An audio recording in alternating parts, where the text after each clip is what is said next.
My name is Matt Gardner. I'm an orthopedic trauma surgeon in Springfield, Illinois, with Southern Illinois University. I'm going to continue the discussion with a high energy pelvic trauma in a geriatric patient.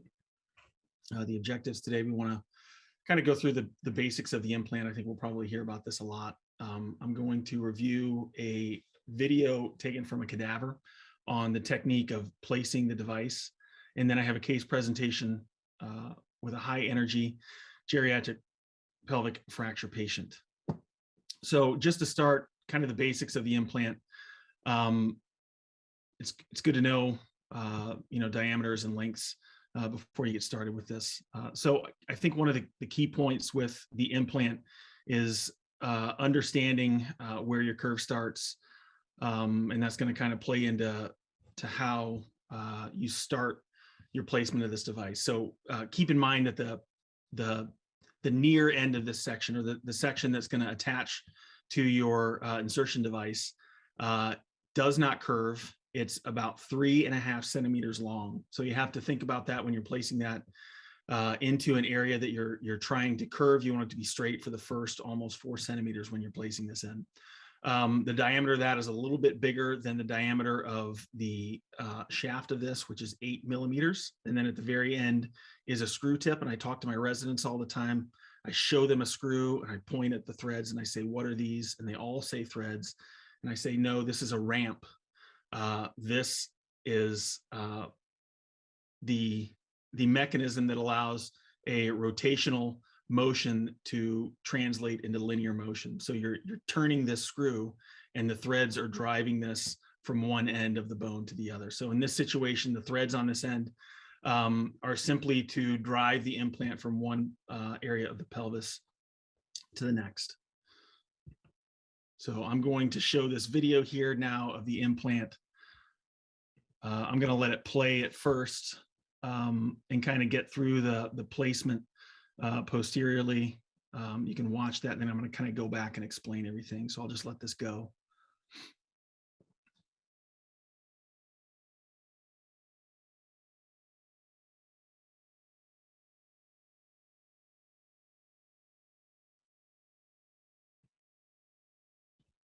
All right, so let me grab a hold of this. So you can kind of see that this wire snaking through the sacrum and the pelvis. So I'm going to kind of go through and explain this. So this insertion device here is kind of big and gnarly, and I actually don't use it. The incision gets a lot bigger when you're trying to get this through the soft tissue, and I think it's difficult to get through the soft tissue down to the bone like it would be needed. So I actually don't use this guide, but placing your wire, again, you want to place this in about 4 centimeters. If you remember, the beginning of your implant is the straight part. It's 36 millimeters in length. So there's going to be no curve in that portion of the screw. So this is going across the SI joint.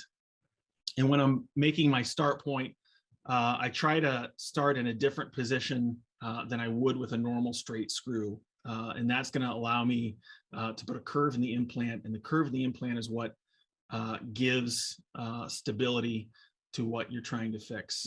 So we start with our reamer. You can see that going over the wire in about 3 centimeters. And then this piece of metal here, the guide wire that you're using to get across the pelvis is fairly flimsy. It's a little more flimsy than a typical ball tip guide wire. So putting this piece into the bone gives you a little bit more power when you're malleting this through. So there's less of the wire to bend when you're placing this. So you can see this wire, it's got about a 30-degree bend past the ball tip, and you can use that to work your way around the sacrum. You can see taking orthogonal views, making sure that you're not getting into any neurovascular structures. And I'll tell you from experience, you can definitely feel the difference between cortical bone, cancellous bone, and being out. And so if you get a chance doing this in a cadaver, I would recommend that you do all three things so you can kind of get used to the feel of that happening. And so we get the ball tip across to the other side of the pelvis. And then you can see our sequential reaming. So in patients with bad bone, you don't necessarily need to ream as high to go above the diameter of the nail. And people with better bone, I strongly recommend it. It's very difficult to get the device in if you're not reaming up high enough. But as you'll see in my example, sometimes with bad bone, aggressive reaming is not a good thing to do. So you can see this coming around, we're reaming again, and then let me go back. So this is the switching tube. So you can see we've got our ball tip wire in right now, and the CurvaFix implant cannot go over that because the ball tip needs to come out. So you can see this a little bit more radio opaque sleeve going over that wire, and then the next frame that being exchanged for a straight wire. So you get the straight wire in, and then your implant can go across the pelvis. And then it goes in, then you can advance it as deep as you want. You can countersink or not. I've stopped countersinking most of the time. I'm not going to say an all the time thing. And then we get our posterior implant in, and then the rest of this video is putting in an anterior column implant. And with this, the start point is going to be a little bit different. I think the importance of the straight part of this implant is more evident with this, with changing your start point. So we'll see in my example that I wasn't able to get one of these in because I think my start point was off and it caused some problems. We'll move on with that. Just kind of going back to the implant. Again, showing the diameters, the available lengths, it goes from 110 to 180 millimeters. And it has a 65 millimeter radius of curvature. So moving on to my patient, this is a 76-year-old lady. Maybe she shouldn't have been driving, but she pulled out in front of a truck traveling at high speeds, about 55 miles an hour, and she was T-boned. So the patient sustained this injury seen on the right.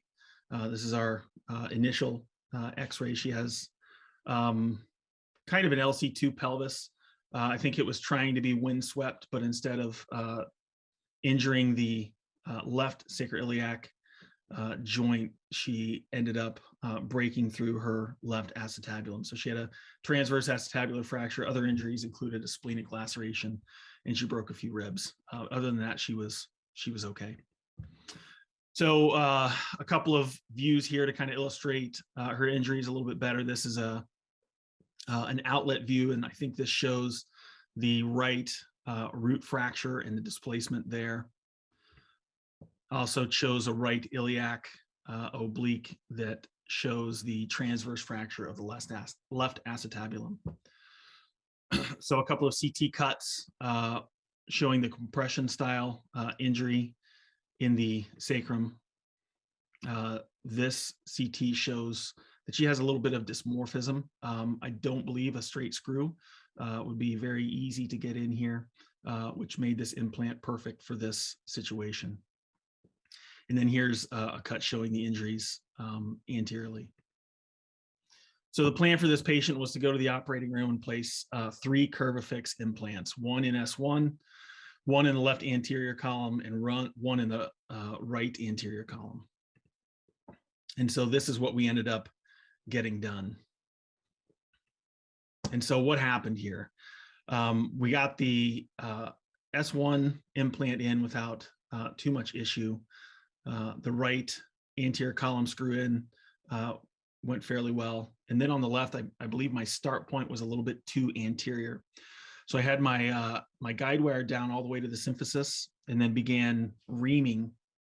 And as the reamer hit that kind of inferior cortex of the root there, it obliterated it. Her bone quality was bad, and that kind of chewed up that bone. And then we ended up with a wire that was kind of sitting out into the pelvis, and I didn't feel too good about that. So we elected to not place that screw, which was kind of disappointing for me.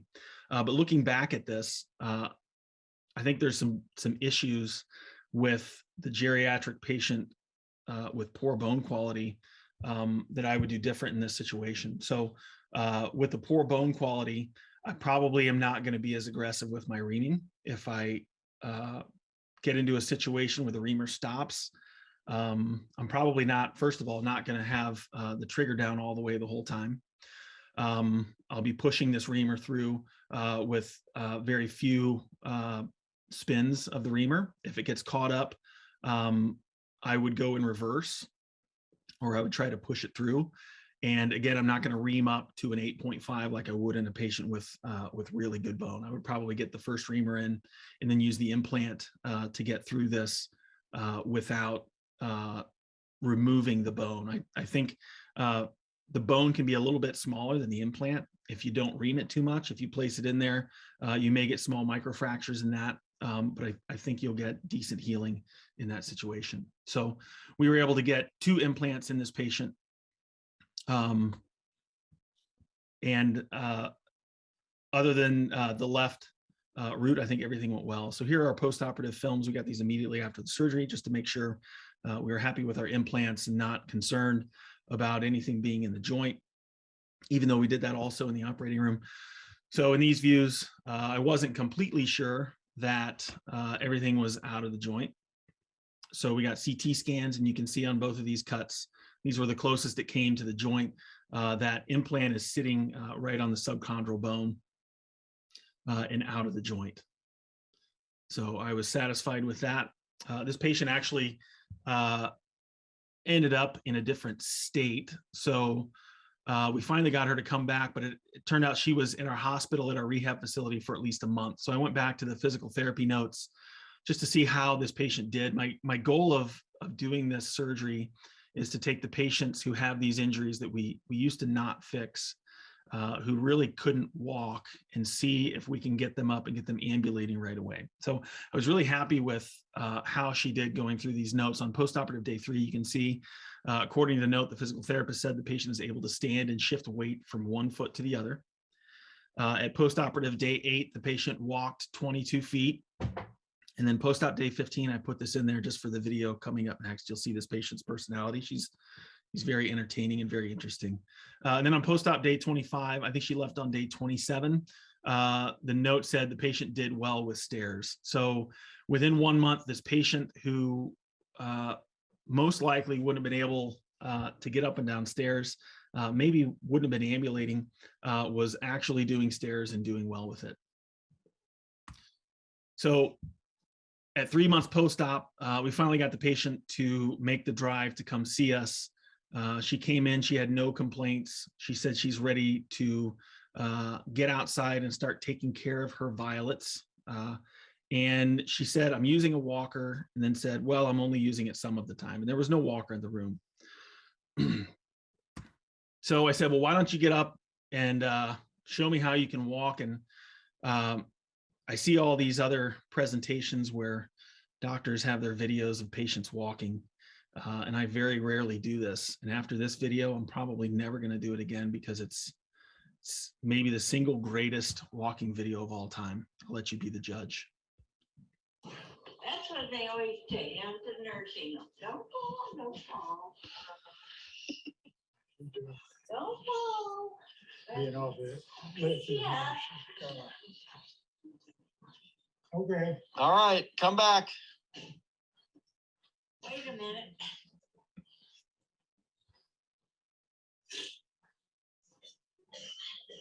Well, I need a clipper for my chips.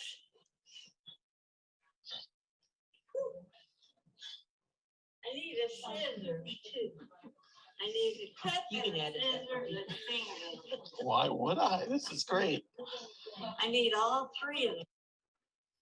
So this patient is doing great. And honestly, I don't know that I'm going to get her to come back and see me, but this video is priceless. And at 3 months, she's walking without any assistive device and doing great. So I think I've done some good for this patient, and I think we can certainly do some good in the future for these patients with these fragility pelvic fractures. Thank you.